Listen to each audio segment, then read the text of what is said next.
mindset ng tao, ang Monday ay unang araw dahil papasok na naman ako sa school. Pero pag ikaw ay nakakilala sa Panginoon, ikaw ay naging born again Christian o mananampalataya, ang araw ng linggo, ang unang araw ng buong linggo ay Sunday.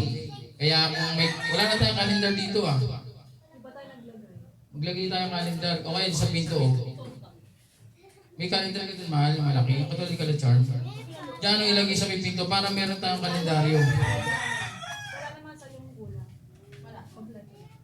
Kalendar dyan nakalagay sa pinto, tapos yung oras nakalagay sa may taas ng kalendaryo. Magkatabi. Yung oras na yan. Grabe, ano yan, baka mag-iisang taon pa dyan yung oras na yan, ha? Baka mag-1 year pa dyan yan. Iyo? Hindi, kay mama, kay papa ba? Ay, original pala yan eh. Wala lang kailangan gawin tayo original na battery. Masyado lang yung maganda pala yung ano na yan eh. Gamit sa hotel yan eh. 30 years na daw yung ano. Galing sa Binondo, Manila, sa may hotel. 30 years. So, tingnan mo, 30 years, mas matanda pa pala sa atin yan, okay? Eh, upo kayo doon, okay? Upo. So, unang araw ay Sunday. Pag tinignan niyo yung kalendaryo, kulay pula pa yan, mga kapatid. Kulay pula ang araw na yan at siya'y unang-una. Unahin natin ang Diyos sa ating buhay. Tayo ay pagpapalain. Sa kalendaryo, yan ang unang araw. So, huwag nating payagan na ang unang araw ng ating linggo ay hindi tayo umaawit, hindi tayo sumasamba sa Diyos.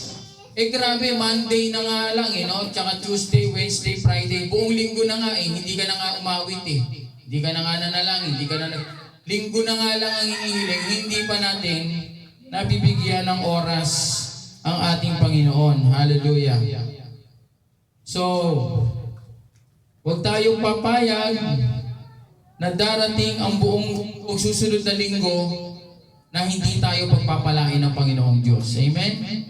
Ang susunod, ang araw na dumating, ang araw na nakalipas, o yung linggo nakalipas, pinagpala tayo, di ba? Susunod na linggo, itong linggong darating, kailangan huwag tayong papayag na hindi tayo pagpapalain. Lalo tayong pagpapalain dahil nandito tayo sa gawain ng Panginoon.